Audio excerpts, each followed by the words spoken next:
Hello and welcome to Aradhya classes. Myself Bandish Shah, your mathematics JEE faculty. Okay, so from today's lecture, as this is our lecture number 1 for our new chapter, which is binomial theorem. Okay, so इस chapter का आज हम first lecture देख रहे हैं, बराबर। तो binomial theorem, तो ये किसके बारे में? फर्स्ट ऑफ ऑल तो बाइनोमियल का मतलब क्या होता है? बाय मतलब टू, बराबर।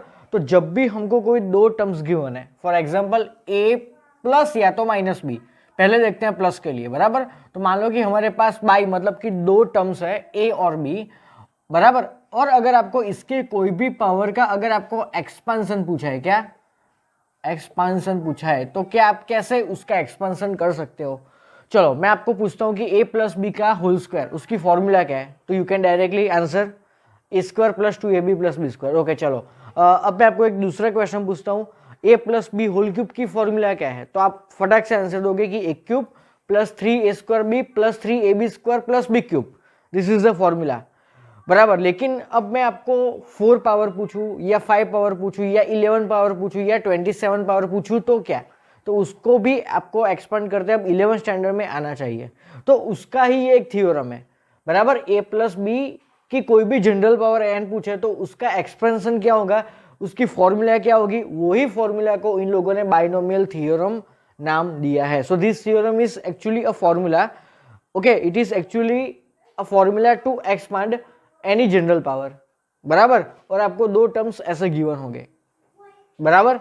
ओके, तो इसकी फॉर्मूला आप लोगों ने एनसीईआरटी में पढ़ के रखी है, बराबर। तो वो जो फॉर्मूला है उसमें एक इंपॉर्टेंट टर्म आता है विच इज एनसीआर, राइट।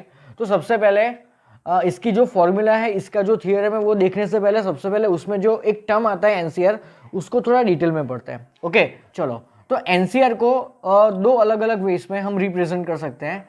एक तरीका होता है ऐसे, बीच में सी, उसके लेफ्ट ऊपर एन और उसके राइट नीचे आर लिखना होता है, विच इज कॉल्ड एनसीआर। या तो उसको आप ऐसे भी डिनोट कर सकते हो, एनसीआर। क्लियर? ओके, तो एनसीआर का प्रैक्टिकल मीनिंग क्या होता है? तो प्रैक्टिकल मीनिंग एनसीआर का ये होता है कि सिलेक्शन, क्या selection of r things, selection of r things out of available total n different things, बराबर। कैसी चीज? एंड डिफरेंट थिंग्स, बराबर। तो ये बेसिकली यहाँ पे दो टर्म्स है, आपको दो अलग अलग नंबर्स दिखेंगे, एक नंबर है एन एंड दूसरा लेटर है आर, बराबर। तो एन और आर का यहाँ पे क्या यूज है, वो क्या रिप्रेजेंट करते हैं? तो अगर हमें एन अलग अलग डिफरेंट थिंग्स में से, एन अलग अलग डिफरेंट चीजों में से हमें कुछ आर चीजों को सिलेक्ट करना है, तो हम कितने वेज में कर सकते हैं? तो वो नंबर ऑफ वेज फाइंड करने के लिए हम एनसीआर टर्म का यूज करते हैं। और एनसीआर की फॉर्मूला क्या होती है? तो the formula is n factorial upon n minus r factorial into r factorial. This is the formula to find total number of ways to select r things out of available total n different things. तो मैं आपको सबसे पहले एक example बताता हूँ, एक simple सा क्वेश्चन बताता हूँ जो अपना रियल लाइफ में भी यूज कर सकते हैं। ओके, तो मान लो कि मैं आपको एक सिंपल एग्जांपल देता हूँ कि आपके पास में 3 अलग अलग फूड आइटम पड़ी है और उन 3 अलग अलग फूड आइटम में से आपको सिर्फ दो ही, एग्जैक्टली दो ही आपको कोई फूड आइटम सिलेक्ट करनी है। तो आप कितने वेज में उसको सिलेक्ट कर सकते हो? मान लो कि आपके सामने पिज्ज़ा है, बराबर। ओके, देन आपके सामने मान लो कि बर्गर है, clear? Okay, and third item ले लेते हैं सैंडविच। Okay, sandwich. मान लो कि आपके सामने ये 3 चीज़ें पड़ी है, तो आपको कोई भी दो, एग्जैक्टली कोई भी दो चीज़ों को आपको अगर सिलेक्ट करना हो तो आप कितने वेज में सिलेक्ट कर सकते हो? तो आप फर्स्ट क्या चूज कर सकते हो, कौन सा कॉम्बो चूज कर सकते हो? या तो आप पिज्ज़ा एंड बर्गर चूज करो, बराबर, या तो आप बर्गर एंड सैंडविच चूज करो, या तो आप पिज्ज़ा एंड सैंडविच चूज करो, बराबर। तो हमने यहाँ पे प्रैक्टिकली किया क्या, तो तीन अलग अलग चीज़ों में से हमने दो चीज़ों को कितने वेज में सिलेक्ट कर सकते हैं, उसका आंसर हमने ढूंढ निकाला। तो यही चीज़ यही है ना, selection of two food items out of available total 3 food items, बराबर। ओके, तो यहाँ पे n क्या हुआ, तो n is what actually total number of things which is available to us. Okay, so यहाँ पे कितनी चीजें अवेलेबल है 3, सो यहाँ पे n is equal to 3। Okay, r क्या होता है, तो जितने चीजों को हमें सिलेक्ट करना है ना दैट इज कॉल्ड r, तो यहाँ पे कितनी चीजों को सिलेक्ट करना था हमें, 2 ही चीजों को, बराबर, तो r is equal to 2। Okay, तो ये तरीका कौन सा होता है, तो ये तरीका होता है 3C2, या तो आप ऐसे भी लिख सकते हो 3C2, बराबर। तो आपको कितने रास्ते मिले, कितने वेज मिले to choose 2 different things out of available 3 different things, बराबर। तो आपको 3 अलग अलग वेज मिला, 3 अलग अलग कॉम्बो दिखे, बराबर। तो उसका आंसर क्या होगा, 3C2 का आंसर होगा 3। अब ये जो आंसर हमने प्रैक्टिकल वेज में फाइंड किया ना, अब वो उसी फॉर्मूला से चेक करते हैं। तो ऊपर क्या लिखना होता है, n फैक्टोरियल, मतलब क्या होगा यहाँ पे 3 फैक्टोरियल, नीचे 3 माइनस 2 का फैक्टोरियल, तो 3 माइनस 2 होता है 1 और 1 फैक्टोरियल होता है 1, तो 1 इंटू आर फैक्टोरियल, आर है क्या 2, तो 2 फैक्टोरियल कितना होता है 2, तो r factorial is basically 3 into 2 into 1, और नीचे ऑलरेडी 2 इंटू 1 है तो ये कैंसिल, तो 3, तो दोनों से भी 3 आंसर आया मुझे। तो मैंने आपको प्रैक्टिकल वे में भी बताया और यूजिंग फॉर्मूला से भी बताया। ओके, तो ये होता है बेसिकली एनसीआर टर्म का प्रैक्टिकल मीनिंग। अब ये जो सारी चीजें मैंने आपको ये प्रैक्टिकल वे बताया ना, प्रैक्टिकल वे, ये प्रैक्टिकल वे हम परम्यूटेशन और कॉम्बिनेशन जो चैप्टर है ना उसमें हम ये प्रैक्टिकल वे यूज करते हैं। बट फिलहाल for this particular chapter we are going to use this formula to solve any n C r term. Clear ये चीज, बराबर। तो ये तो मैंने आपको एनसीआर की फॉर्मूला को हम कैसे यूज करेंगे उसका मैंने एक प्रैक्टिकल वे बताया, जो आगे जाके हम परम्यूटेशन एंड कॉम्बिनेशन मतलब कि पी एंड सी चैप्टर में यूज करने वाले हैं, बराबर। ओके चलो, अब मैं आपको एक सिंपल सा फास्ट कैलकुलेशन बताता हूँ, बट बिफोर दैट मैं आपको 2-3 इंपॉर्टेंट फॉर्मूला है जो मैं आपको यहाँ पे बताना चाहूंगा। ओके, तो फर्स्ट फॉर्मूला है NC0। NC0 क्या होता है, 1 होता है। अब ये कैसा है NC0 1, तो ध्यान से सुनना। देखो, सबसे मैं आपको जितनी फॉर्मूले है ना वो बता देता हूँ। NC0 1 होता है, देन NCNB 1 होता है, then third formula is NC1 is equal to n, बराबर। ओके, ये 3 फॉर्मूला है। चलो, तो ये तीनों को मैं प्रैक्टिकल वे में आपको कैसे आई है आंसर्स, बराबर, वो मैं आपको बताता हूँ। चलो, तो मान लो कि मेरे सामने 3 अलग अलग चीज पड़ी है, तो n इक्वल टू क्या होगा 3। तो according to this first formula 3C0 will be equal to 1, मतलब कि यहाँ पे आपको याद क्या रखना है, ऊपर n कुछ भी हो लेकिन अगर नीचे 0 होता है, अगर आपका r 0 है तो आपको फटाक से आंसर क्या लिखना है 1। n can be any number, but अगर आपको 0 दिखे नीचे r के प्लेस में, अगर आपको 0 दिखे तो आपको आंख बंद करके क्या आंसर लिखना है उसका 1। ओके चलो, दूसरी फॉर्मूला को कैसे याद रखना है, तो ऊपर और नीचे सेम होना चाहिए, तो आपका आंसर क्या होगा 1। ओके, अब ये जो 2 चीजें मैं आपको प्रैक्टिकल वे में बताता हूं। अगर मेरा n 3 है तो 3C0 क्या होगा 1, लेकिन कैसे, आप सोचो ना, 3C0 का मीनिंग मैंने क्या बताया, तो अपने को 3 में से 0 चीजों को सिलेक्ट करना है, बराबर। तो वो कितने वे में सिलेक्ट होगा 1। मान लो कि आपके सामने 3 फूड आइटम्स अवेलेबल है और आपको मैं बोलता हूं कि आप इनमें से एक भी सिलेक्ट ना करो, एक भी सिलेक्ट ना करो मतलब कि 0, बराबर। तो आप कैसे सिलेक्ट करोगे उसको, आप उसको सिलेक्ट ही नहीं करोगे, तो वो भी एक तरीका होता है सिलेक्ट करने का कि आप कुछ भी सिलेक्ट मत करो। ओके, बहुत ही प्रैक्टिकल चीज है ये। ओके, तो वो कितना होता है 1। चलो, अगर मैं आपको ये पूछता हूँ कि NCN, तो मैं अगर आपको ये पूछता हूँ कि आपके पास सामने 3 फूड आइटम अवेलेबल है और आप तीनों की तीनों उठा दो, तो आप कैसे उठाओगे, बस ऐसे उठा के आप साइड में रख दोगे। तो मतलब 3 आइटम है और 3 में से तीनों को ही आपको सिलेक्ट करनी है, तो आप एक ही वे है ना उसको पूरी उठा लो, बराबर। इसका मतलब क्या हुआ, तो 3C3 इज इक्वल टू 1। आया प्रैक्टिकल मीनिंग समझने में। ओके, अब थर्ड फॉर्मूला, बराबर। अगर आपके पास में 3 चीजें हैं और मैं आपको सिर्फ एक ही चीज उठाने को बोलता हूं, तो आपके पास कितने वेज है, 3 वे। फर्स्ट वे, आप पिज्जा उठाओ, या तो आप बर्गर उठाओ, या तो आप सैंडविच उठाओ, तो आपके पास में कितने वेज हुए 3, बराबर। ओके, सो n में से आपको अगर कोई भी एक आइटम चूज करनी है तो आप कितने वेज में चूज कर सकते हो, तो जो जितनी आइटम्स अवेलेबल है हर एक आइटम को आप एक एक बार उठा लो। So NC1 is equal to n। तो ये एक तरीका होता है प्रैक्टिकली ये फॉर्मूलाज को समझने का। अगर ये फॉर्मूला आप ये फॉर्मूला से भी सॉल्व करोगे ना तो भी सॉल्व हो जाएगी, बराबर। आप यहाँ पे फर्स्ट फॉर्मूला में r की जगह पे आप यहाँ पे 0 रख दो तो भी आपको 1 आंसर मिलेगा। दूसरी फॉर्मूला के लिए आप यहाँ पे r की जगह पे भी n रखो तो भी आपको आंसर 1 मिलेगा, बराबर। और यहाँ पे r की जगह पे आप 1 रखोगे फॉर द थर्ड फॉर्मूला तो भी आपको n आंसर मिल जाएगा। लेकिन हमें फॉर्मूला से समझ में ज्यादा नहीं आता, हमको बेटर है प्रैक्टिकल में हम किसी चीज को समझे तो हमें ज्यादा समझ में आएगा और लॉन्ग टाइम तक हम उसको याद रख सकते हैं। तो इसीलिए मैंने ये सारी फॉर्मूला को आपको प्रैक्टिकल वे में समझाया। बराबर। ओके, हालांकि इस चीज को समझने की यहाँ पे जरूरत नहीं थी, फिर भी मैंने आपको समझाया so that you can easily remember all the formulas for a long time. Okay, चलो, तो ये था बेसिकली एक एनसीआर वाला टर्म जिसको मैंने डिटेल में पढ़ाया। ओके, और उसकी ये 3 इंपॉर्टेंट फॉर्मूला थी। चलो, अब मैं एक दूसरी चीज समझाता हूँ, एनसीआर का फास्ट कैलकुलेशन कैसे करते हैं। तो उसके लिए एक इंपॉर्टेंट थ्योरम है, वो थ्योरम है, ध्यान से देखना, वो थ्योरम है n C r is equal to n C n minus r. N C r is equal to n C n minus r. चलो, मैं आपको उसको एक एग्जांपल से समझाता हूँ। वही फॉर्मूला को मैं यहाँ पे लिखता हूँ। मान लो कि मेरे पास n बराबर 5 है, बराबर। मैं आपको एक छोटा सा एग्जांपल दूं। मान लो कि मेरे पास n बराबर 3 है और r बराबर 2 है। ओके, सेम एग्जांपल मैं यहाँ पे लेता हूँ। तो ये लेफ्ट हैंड साइड क्या होगा, तो left hand side will be 3c2, सही बात है।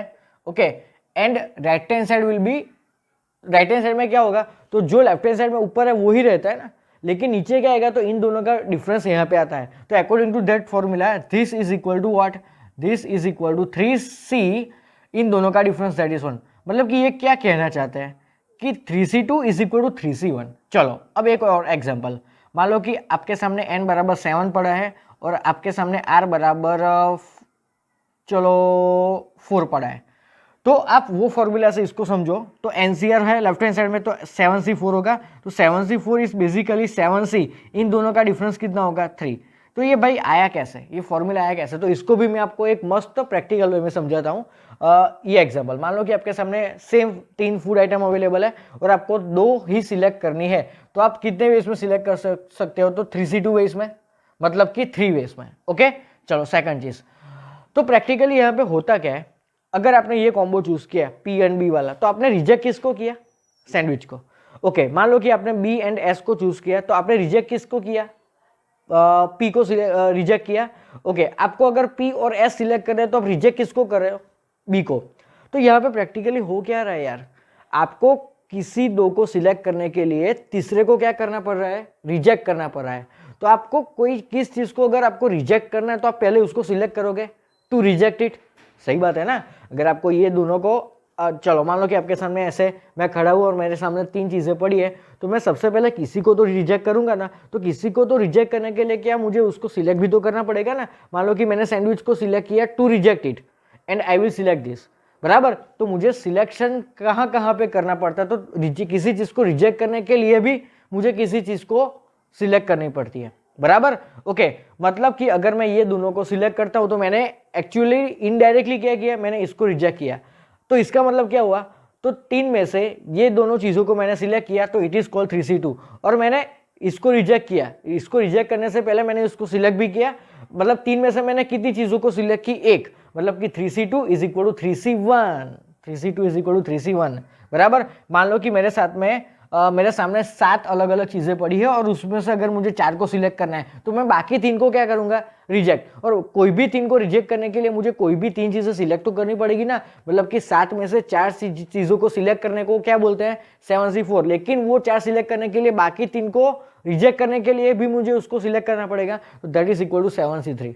मतलब कि 4 को सिलेक्ट करो या तो 3 को रिजेक्ट करो, both are same, that is the practical meaning to understand this concept, this formula.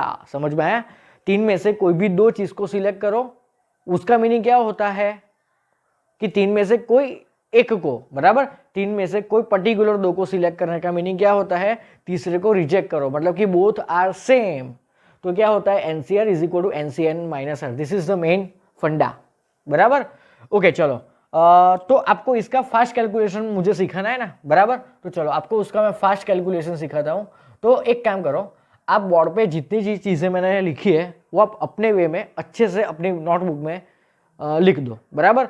Next इसको रब करके मैं आपको इसका फास्ट कैलकुलेशन कैसे करते हैं, फॉर एग्जांपल आपको 10c3 पूछा, आपको 10c7 पूछा, तो आप कैसे उसको सॉल्व करोगे उसका मैं फास्ट कैलकुलेशन बताता हूँ without using this particular formula, बराबर। इसको आपको यूज करने की भी जरूरत नहीं पड़ेगी, बराबर।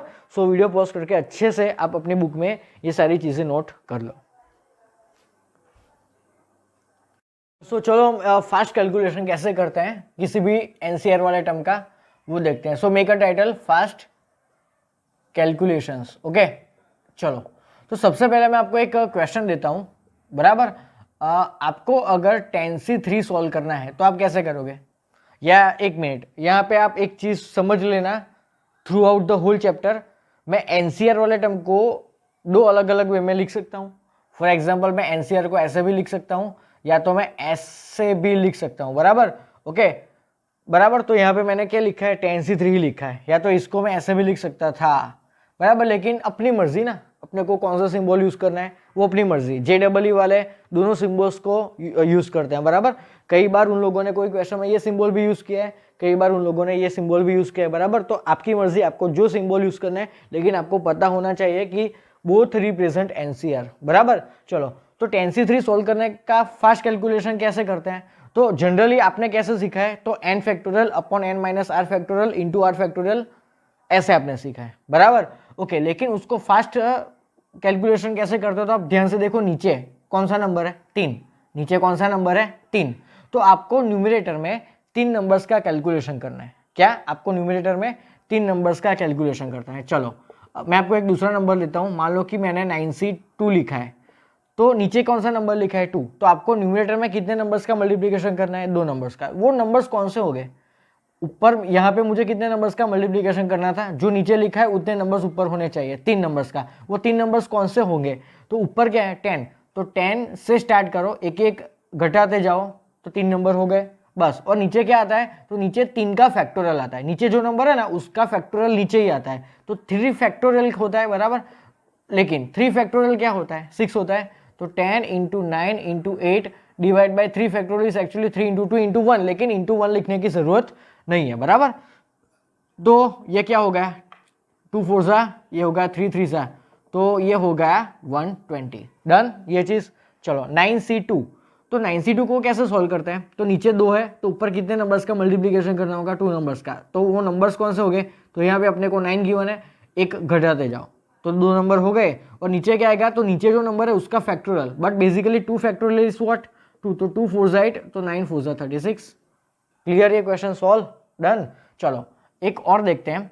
मान लो कि किसी ने आपको पूछा कि 7C4, बराबर। ओके, तो अब ये क्वेश्चन को सॉल्व करने के लिए I am going to use this theorem. क्यों? चलो, अगर आपको इन दो जो मैंने क्वेश्चन दिए उसके अकॉर्डिंग अगर आपको सॉल्व करना है, तो आपको नीचे कौन सा नंबर दिख रहा है, 4। तो न्यूमरेटर में आप क्या लिखोगे, टोटल 4 नंबर्स लिखोगे, 7 इंटू 6 इंटू 5 इंटू 4। नीचे क्या लिखोगे आप, 4 फैक्टोरियल। लेकिन लेकिन लेकिन ये कैलकुलेशन थोड़ा लंबा हो रहा है। क्यों? क्योंकि अगर आप यहाँ पे ये फॉर्मूला यूज करोगे, तो 7C4 is basically equal to 7 minus 4, that is 7C3। क्या मैं 7C4 को 7C3 भी लिख सकता हूं according to that fourth formula? Obviously yes. Okay, तो क्यों ऐसा मैं कर रहा हूं, why I am going to use that formula? तो आप चेक करो कि मैंने अभी क्या बोला, NC4 is basically equal to 7C3। तो अब आप 7C3 को सॉल्व करो ना। क्यों? क्योंकि नीचे 3 नंबर्स है, बराबर। तो मुझे ऊपर सिर्फ 3 नंबर्स का ही मल्टीप्लीकेशन यहाँ पे करना पड़ेगा, और सॉरी 5 आएगा, बराबर। और नीचे क्या होगा, 3 फैक्टोरियल, 3 फैक्टोरियल इज बेसिकली 6। तो क्या आंसर है मेरा, 35। अगर मैं डायरेक्टली इसको ही सॉल्व करता तो मुझे ऊपर 4 नंबर्स को मल्टीप्लाई करना पड़ता है। तो आप सोचो कि इजी क्या है, क्या ऊपर मैं 4 नंबर्स को सॉल्व करूं या 3 नंबर को सॉल्व करूं? क्या आसान है, तो 3 नंबर को सॉल्व करना है। इसीलिए मैंने 7C4 को सबसे पहले 7C3 में कन्वर्ट किया।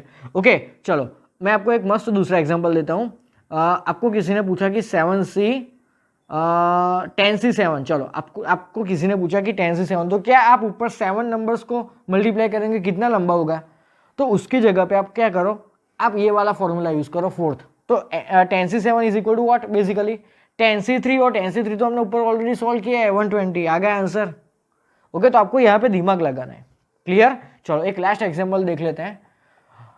मान लो कि आपको किसी ने पूछा कि 11C7, तो क्या आप ऊपर टोटल, चलो 8 ले लेते हैं, बराबर। तो क्या आप ऊपर 11 से स्टार्ट करके 7 अलग अलग नंबर्स का मल्टीप्लिकेशन करोगे, कितना लंबा पड़ेगा? तो वो करने से अच्छा है कि आप वो फॉर्मूला यूज कर लो। तो 11C8 is basically equal to 11 minus 8, and 11 minus 8 is what, 3। So this is equal to 11C3। अब ये आसान है क्योंकि मुझे ऊपर सिर्फ तीन नंबर्स को ही यहाँ पे मल्टीप्लाई करना पड़ेगा, बराबर। तो यही आसान है, 3 3 ज़ा 9, 2 5 ज़ा 10, मतलब कि 15 इंटू 11। सो 15 इंटू 11 कितना होता है, 165। सो ये आया अपना फास्ट कैलकुलेशन से आंसर, बराबर। तो फास्ट कैलकुलेशन कैसे करता है, सबसे पहले तो नीचे जो नंबर है उतने नंबर्स ऊपर मल्टीप्लाई हो गए, और नीचे क्या होगा, तो नीचे जो नंबर है उसी का ही फैक्टोरियल। बट आपको ये भी फॉर्मूला दिमाग में रखनी है, ये क्वेश्चन में तो डायरेक्टली अपना फास्ट कैलकुलेशन लगेगा, but for such type of questions first of all use this formula and then use our fast calculation वाली मेथड, बराबर। Okay, so this is the way to calculate any n C r of term, बराबर। Okay, so video pause करके ये सारे questions आप note कर लो।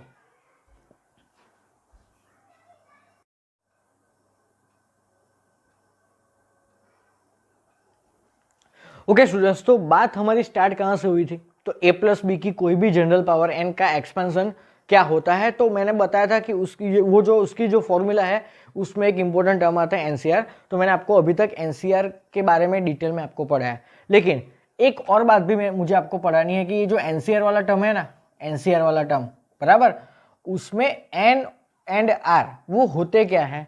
तो n is basically any natural number, बराबर, and R is basically any whole number, बराबर।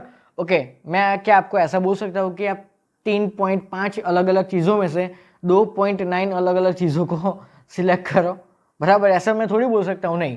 तो n क्या होगा, कोई भी नेचुरल नंबर, एंड r क्या होगा, w। क्यों w में होता क्या है, तो w is basically 0 and remaining natural number, 0 1 2 3 4 up to dash dash dash. क्यों 0 होगा वो r, क्योंकि मैंने अभी आपको एक फॉर्मूला बताई थी ना NC0 वाली, कि NC0 मतलब कि मुझे n अलग अलग चीज़ों में से अगर मुझे कोई भी चीज़ सिलेक्ट नहीं करनी तो मैं उसको क्या बोलूँगा, NC0, मतलब कि 0 इज़ पॉसिबल। लेकिन 0 चीज़ों में से 0 चीज़ें सिलेक्ट करो, ऐसा कभी प्रैक्टिकली पॉसिबल नहीं है। n में से 0 को सिलेक्ट करो वो पॉसिबल है, लेकिन 0 में से 0 सिलेक्ट करो वो कभी भी पॉसिबल नहीं है। That's why n is belongs to natural number and r is belongs to whole numbers. वो चीज़ क्लियर। ओके, दूसरी एक चीज़, ये क्या मैं आपको ऐसा बोल सकता हूँ कि आप 5 चीज़ों में से 10 चीज़ें सिलेक्ट करो, नहीं। मैं आपको ऐसे दो अलग अलग वेस में बोल सकता हूँ कि आप 5 में से 3 चीज़ों को सिलेक्ट करो, या तो आप 5 में से 5 एग्जैक्टली 5 चीज़ों को ही सिलेक्ट कर दो, बराबर। तो आपका जो r होगा ना, r, बराबर, r की वैल्यू कहाँ से स्टार्ट होगी, r की वैल्यू 0 से स्टार्ट होगी और n तक ही जाएगी। 5 में से 6 चीज़ें सिलेक्ट करो, ऐसा तो प्रैक्टिकली पॉसिबल है ही नहीं। ओके, तो r की जो वैल्यू है वो 0 से लेके अपने n तक जाएगी। सो ये तीन चीज़ों को आपको कंपलसरी याद रखनी है, this is the most important thing. Okay, चलो अब बात करते हैं a प्लस बी की होल पावर n का एक्सपेंशन। ऑलरेडी आपको पता है, तो वो क्या होगा, NC0 a raise to n plus, अब क्या होगा NC1, मतलब कि NCR वाले टर्म्स कैसे स्टार्ट होते हैं, तो NC0 then NC1 then NC2 then NC3 up to last में NCn तक जाएगा, बराबर। ओके, तो NC1, अब एक ही पावर को आपको क्या करना है, एक एक रिड्यूस करनी है, बराबर। तो a raise to n minus 1 आएगा, और सेकंड टर्म में b इंट्रोड्यूस होता है विथ पावर 1। ओके, अब आपको क्या करना है ईच टाइम, तो एक ही पावर को तो आप क्या कर रहे हो, 1 1 रिड्यूस कर रहे हो, लेकिन b की पावर को आपको 1 1 बढ़ानी है, बराबर। तो यहाँ पे NC1 के बाद क्या आता है भाई, NC2 आता है, देन a की पावर एक रिड्यूस करो तो n-2 होगा, और b की पावर बढ़ा दो तो 1 power will change to square. Okay, then आगे एक टर्म आएगा NC3, जहाँ पे a की पावर क्या मिलेगी, n-3, और b का क्यूब मिलेगा, plus up to dash dash dash, last में क्या आएगा, तो लास्ट में आएगा NCn। ओके, और a की पावर तो 0 हो जाएगी, बराबर, लास्ट में आगे तो सिर्फ क्या बचेगा, b की power n। So this is the main formula for any general power n। Clear ये चीज। ओके, और यहाँ पे क्या होना चाहिए, बाई मतलब 2 अलग अलग टर्म्स होने चाहिए, बराबर, और यहाँ पे बीच में प्लस है, तो हर एक फॉर्मूला में हर एक टर्म में देखो तो क्या आ रहा है, आपकी साइन कौन सी है, प्लस। ओके, चलो एक और चीज़ मैं यहाँ पे आपको इस फॉर्मूला के बारे में बताता हूँ। यहाँ पे पावर कितनी है, n, तो यहाँ पे उसके एक्सपेंशन में कितने टर्म्स हो गए, n+1 पावर। क्यों, क्योंकि आप चेक करो a plus B whole square की फॉर्मूला क्या होती है, a square plus 2ab plus B square, मतलब कि पावर 2, तो टोटल नंबर ऑफ टर्म्स 3 है। चलो a plus B whole cube की फॉर्मूला जो है उसमें टोटल 4 टर्म्स आते हैं, बराबर, मतलब कि जितनी पावर होती है उससे एक ज़्यादा टोटल नंबर ऑफ टर्म्स हमारे एक्सपेंशन में होते हैं। सो this is the main important thing.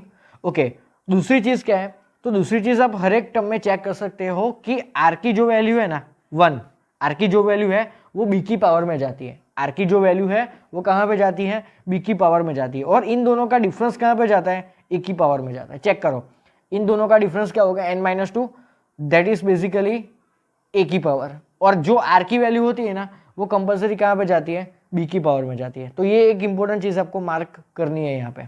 Okay, पहला जो टर्म है उसमें पहले टर्म की ही एन पावर आती है और लास्ट टर्म में सेकंड टर्म की एन पावर आती है, बराबर। मतलब कि फर्स्ट टर्म में सिर्फ ए प्रेजेंट है, लास्ट टर्म में सिर्फ बी प्रेजेंट है, और इन बिटवीन जितने भी टर्म्स है उस सभी टर्म्स में ए और बी दोनों प्रेजेंट है।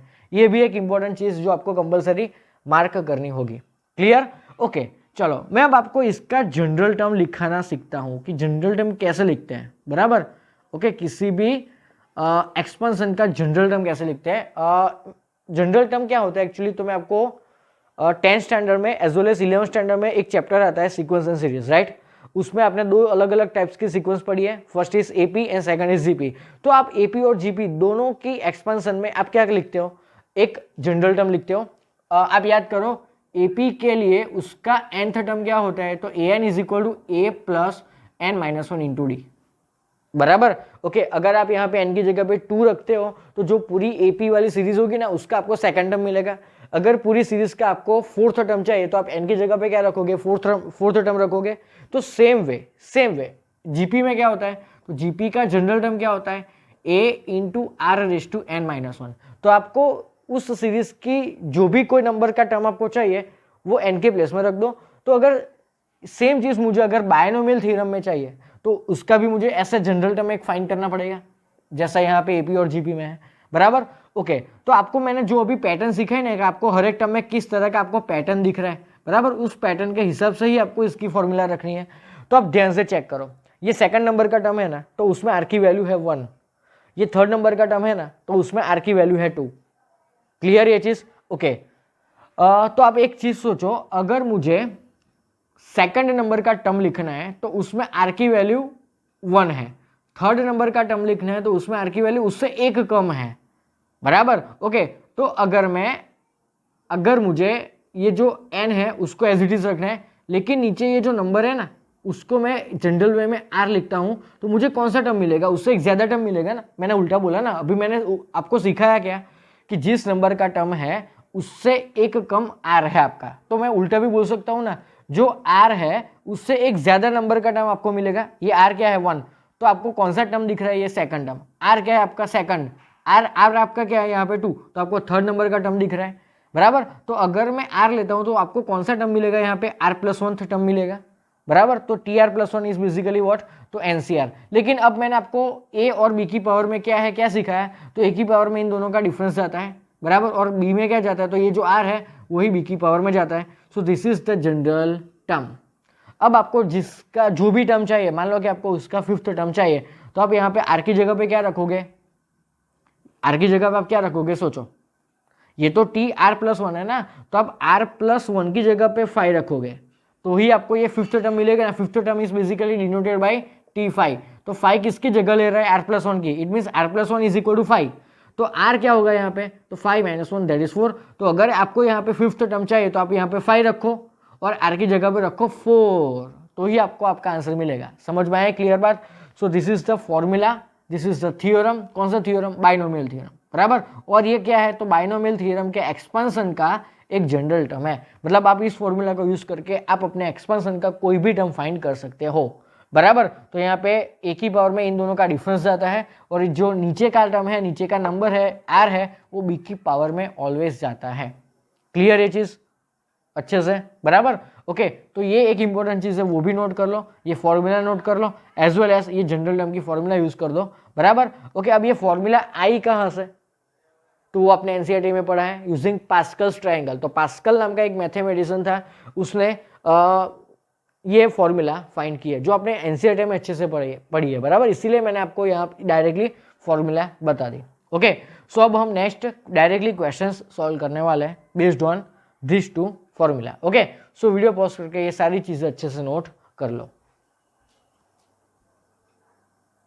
ओके स्टूडेंट्स, तो now we are going to start our questions, बराबर।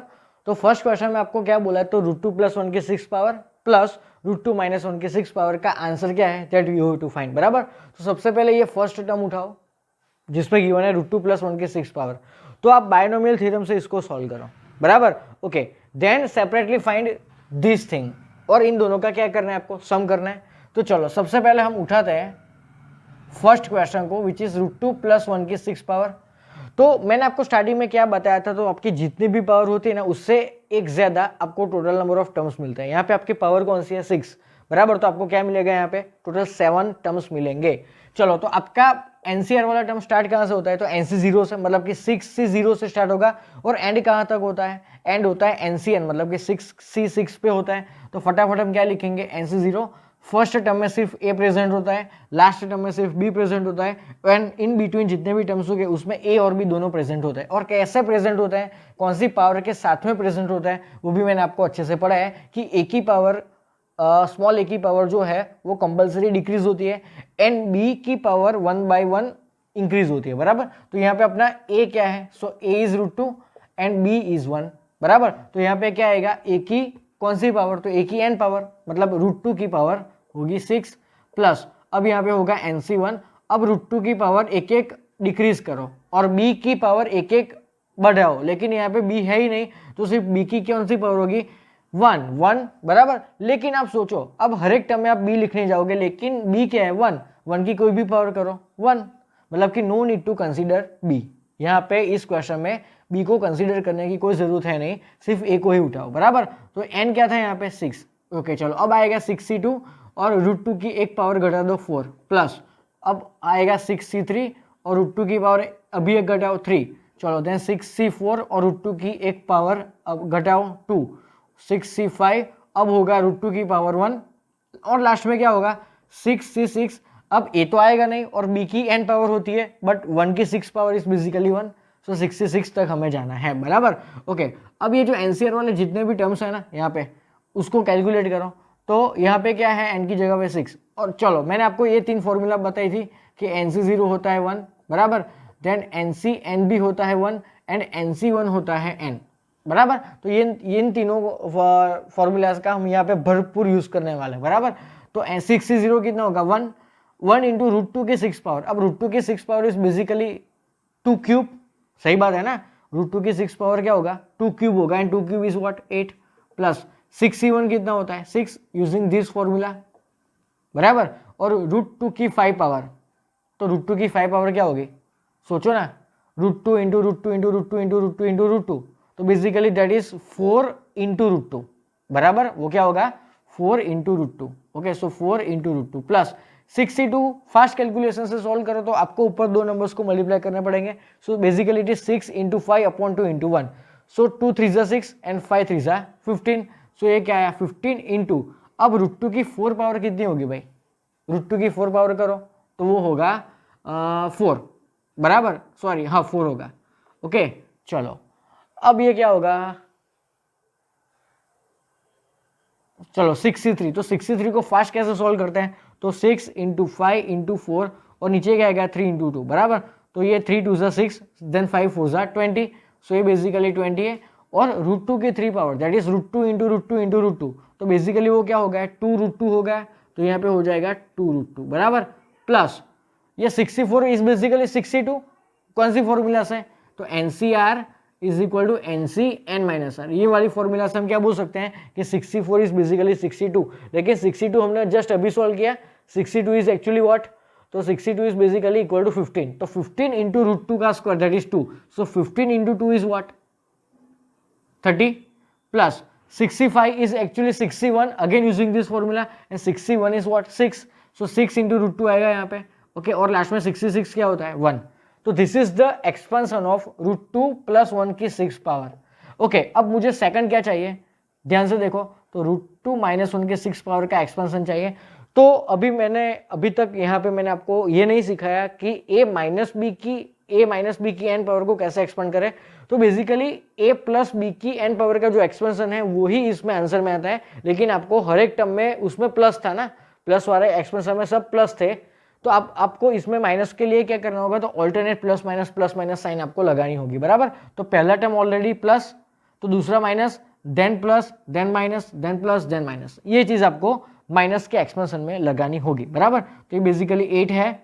अब होगा 6 इंटू 4 इंटू √2, ये तो एज इट इज, बराबर। अब ये होगा -2 √2, ये होगा प्लस, और ये हो जाएगा -6 √2, और लास्ट वाला होगा प्लस। अब आपको क्या करना है, इन दोनों के आंसर्स को क्या करना है, आपको ऐड करना है। ध्यान से देखिए, तो अगर मैं ऊपर नीचे इन दोनों को ऐड करता हूं तो ये ऑपोजिट टर्म्स कैंसिल हो गए, प्लस माइनस, बराबर। चलो अब ये दोनों भी कैंसिल हो गए, बराबर। अब 6 √2 भी कैंसिल।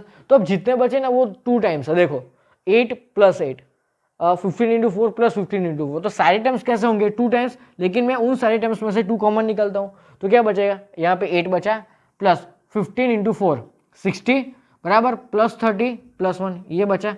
अब आप इसको सॉल्व करो तो ये कितना होगा, 90 प्लस 9 दैट इज 99, ओके। और 99 इंटू 2 कितना होता है, 198 होता है, बराबर। सो 198 इज अवर फाइनल आंसर। तो ये आया अपना आंसर, बराबर है, इजी एकदम। तो आपको सिर्फ a + b की n पावर का यूज करने आना चाहिए, जो अपना एक्सपेंशन है उसको यूज करने आना चाहिए। तो अगर आपको यहाँ पे प्लस दिख रहा है तो हर एक टर्म्स में प्लस साइन ही आएगी, अगर आपको बीच में माइनस साइन दिखती है तो प्लस वाला ही आंसर आएगा, लेकिन आपको alternate plus minus sign apply करनी है, starting with plus sign, then minus, then plus, then minus, okay. So video pause करके ये क्वेश्चन नोट कर लो। Moving to our second question, यहाँ पे क्या बोला है अपने को, इफ 1 + ax की n पावर का एक्सपेंशन अगर 1 + 8x + 24x² plus up to dash dash dash है, then what is a and what is n। तो हमें करना क्या होगा, तो हमें अपनी तरीके से इसको एक्सपेंड करना होगा, और अपना जो आंसर आएगा ना एक्सपेंशन का, उसको इससे कंपेयर करना होगा, बराबर, ओके। चलो तो सबसे पहले हम 1 + ax की n पावर को एक्सपांड करते हैं यूजिंग अवर जनरल एक्सपेंशन, बराबर। चलो तो क्या क्या होगा, सबसे पहले यहाँ पे n से 0 आएगा, ओके। अब आप एक चीज मार्क करो कि आपके a की वैल्यू क्या है 1 एंड b की वैल्यू क्या है ax। अगर आपका a 1 है तो हर एक टर्म में a तो आता ही है, और 1 की कोई भी पावर करोगे आपको 1 ही मिलेगा ऑलवेज, ओके। सो यहाँ पे no need to consider your a which is 1, बराबर। चलो तो अब फर्स्ट टर्म में सिर्फ a आता है, बट हमें a तो कंसीडर करना नहीं है, तो now move on to second term which is nc1 into, अब पिक्चर में आएगा b की पावर 1 मतलब कि ax प्लस, अब होगा यहाँ पे nc2, अब आएगा b की पावर का स्क्वायर प्लस ऐसे डैश डैश डैश, बराबर जाएगा। लेकिन हमें सिर्फ 3 ही टर्म यहाँ पे एक्सपेंशन के दिए, सो हम 3 टर्म्स तक ही एक्सपांड करेंगे और बाकी ऐसे प्लस डैश डैश डैश करेंगे, ओके। चलो अब इसको थोड़ा सॉर्ट आउट करते हैं। तो nc0 क्या होता है 1, nc1 होता है n into a into x plus nc2 is basically n into n-1/2, सही बात है ना। नीचे नंबर 2 गिवन है तो ऊपर 2 नंबर्स का एक्सपेंशन होगा, और वो 2 नंबर कौन से होंगे, तो n, और उसमें से एक कम करो तो n-1 आएगा, बराबर। और बीच में क्या है, तो a की पावर 2 और x की पावर भी 2 होगा ना, तो that is basically a² plus up to dash dash dash. अब अपना ये जो आंसर है ना, उसको क्वेश्चन में जो आंसर दिया है ना उससे कंपेयर करो, तो 1 1 है, ओके। अब ये देखो, अब यहाँ पे x का कोएफिशिएंट क्या है 8, और यहाँ पे x का कोएफिशिएंट क्या है n है, so I can directly write na is equal to 8, सही बात है, ओके। अब यहाँ पे x² का कोएफिशिएंट क्या है 24, तो 24, और यहाँ पे x² का कोएफिशिएंट क्या है, तो n into n-1/2 into a²। तो आप यहाँ से एक काम करो, a को सब्जेक्ट बनाओ, तो a क्या होगा अपना 8/n। अब ये जो a की वैल्यू है ना 8/n, उसको आप यहाँ पे रखो, क्लियर। तो ये 48 है, 24 2 48 इज इक्वल टू, ये बेसिकली n² माइनस n है, n² माइनस n, ओके। और उसके साथ में क्या है a², बट a² क्या होगा यहाँ से, तो 64/n² होगा ना, क्या होगा 64/n², ओके। अब एक काम करो, ये जो 48 है ना उसके नीचे ये 64 को ट्रांसफर कर दो, तो ये बेसिकली क्या बन जाएगा n² minus n/n² which is basically 1 minus 1/n, सही बात है ना। n² माइनस n को आप n² से डिवाइड करो और माइनस से देन सेपरेट करो तो आपको यही मिलेगा। चलो अब ये किससे डिवाइड होगा, तो 8 से, तो ये 6 होगा और ऊपर ये 8 होगा, and that is equal to 1 minus 1/n, बराबर। चलो अब इसको फर्दर एक्सपेंड करो, तो ये बेसिकली क्या हो जाएगा 3/4, सो 3/4 इज 1 माइनस 1/n। तो यहाँ से अपने को ये 1/n को लेफ्ट हैंड साइड में लाओ, so 1/n is what 1 minus 3/4, that is 1/4। Okay, so यहाँ पे अपने को क्या मिला, n इज इक्वल टू 4 मिला, और n इज इक्वल टू 4 को यहाँ पे रखो तो आपको 8/4 दैट इज 2।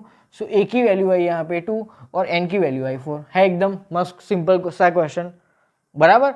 ओके, तो आज के लेक्चर में बस यहाँ तक ही रखते हैं। बाकी नेक्स्ट क्वेश्चन में जनरल टर्म के बेस ऊपर कितने वेराइटीज टाइप के क्वेश्चंस आएंगे, कितनी कितनी अच्छी अच्छी वेराइटीज आपको मिलेगी, बराबर। ओके, सो वो सारे क्वेश्चंस हम नेक्स्ट लेक्चर में देखेंगे। ओके, सो वीडियो पॉज करके ये क्वेश्चन अच्छे से नोट कर लो।